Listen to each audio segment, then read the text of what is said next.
a major issue, and it's an interesting term. I think democracy over the past 2 decades has had a new surge in levels of interest and in terms of its cultural valence. One is on a macro-political level. After the collapse of the Eastern Bloc, then there was a sense of a blossoming of the notion of European democracy and great renewed belief in democracy. I think it went on in the last decade to become almost an article of faith.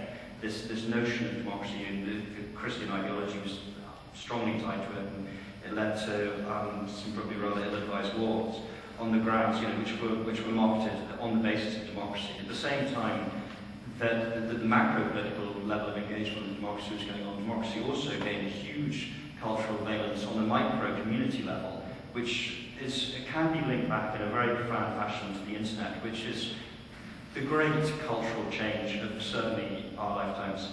And on the level of Gutenberg and the printing press, because it enormously democratized information on a level which is completely unprecedented, and all of a sudden people could connect and communicate and organize in a way that they weren't able to before outside the mainstream distribution channels. And that allowed all sorts of things to become democratized, in terms of media and information, but equally consumer goods and services.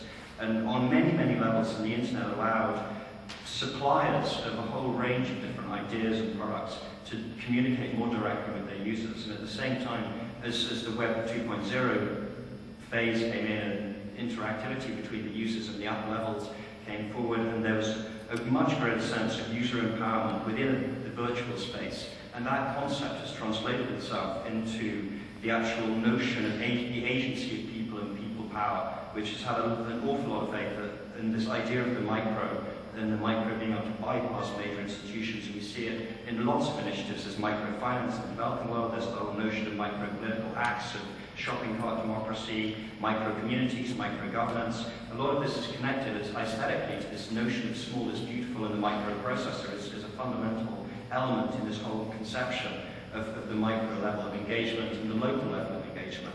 And this thinking has informed government, certainly, which the Labour Party has translated a lot of emphasis to the notion of local suppliers, and has shifted from being a top-level supplier itself of social services to being a contractor of local suppliers of services. And this thinking comes into the whole sustainability or green movement on a very germane level, in that the green movement has always allied itself closely to the notion of grassroots and an alternative mode of thinking against sluggish governments and the somewhat odious corporate sector, which would prioritize profit over people, the environment, and so forth.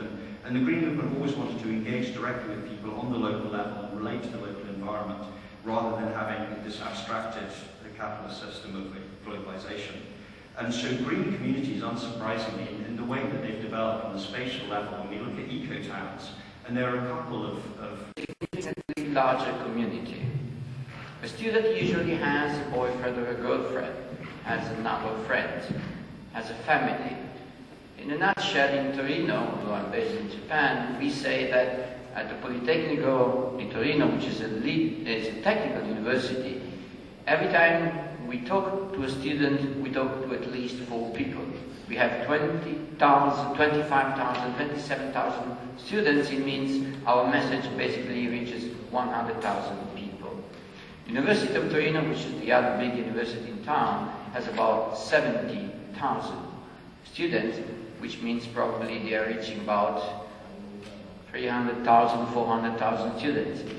Overall, we reach probably about 500,000 people within Torino, which is more than 50% of the city population.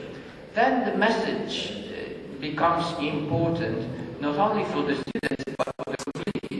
As educators, we have to ask ourselves how to tailor this message in order to be broadcasted through our students and accepted by the environment around them. Therefore, education is definitely a significant role of space of engagement for the university. And we have come to some discussions on how to engage the university into fostering a sustainable, actually responsible and sustainable development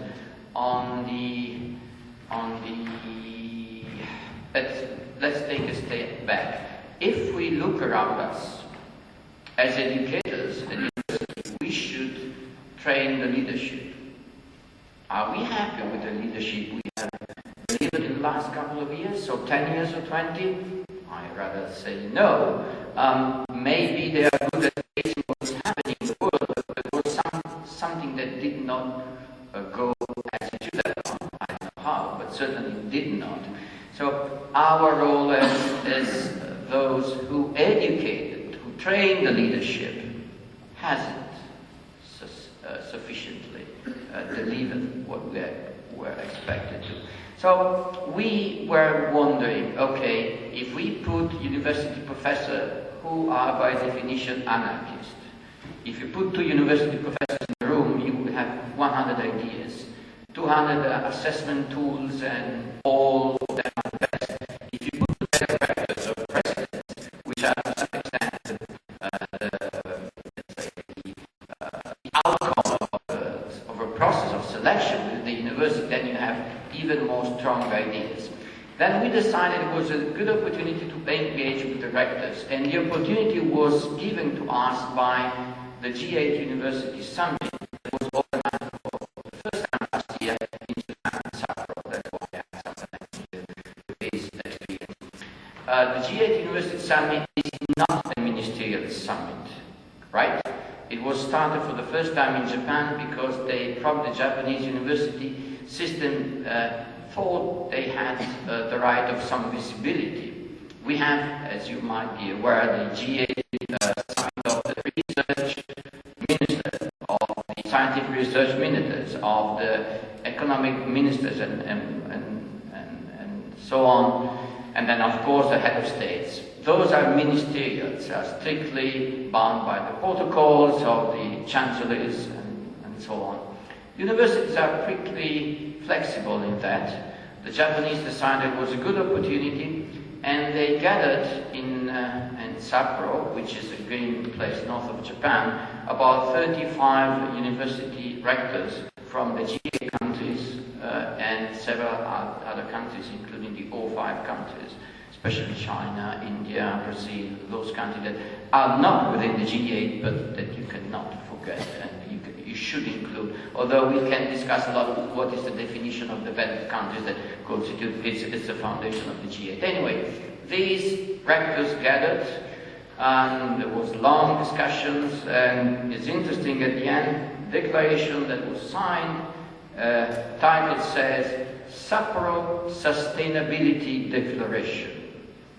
It's pretty strong message. We, university, have the answers, know how to tackle the issue of sustainability.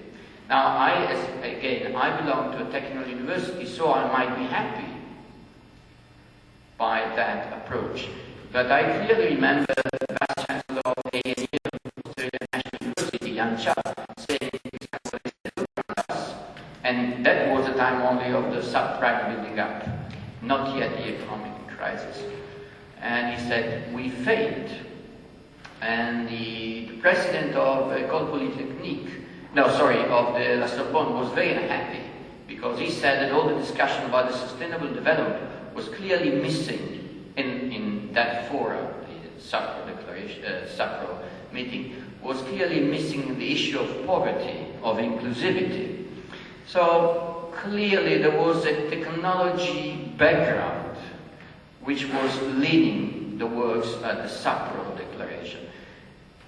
This year in Italy, because of the G8, is going to be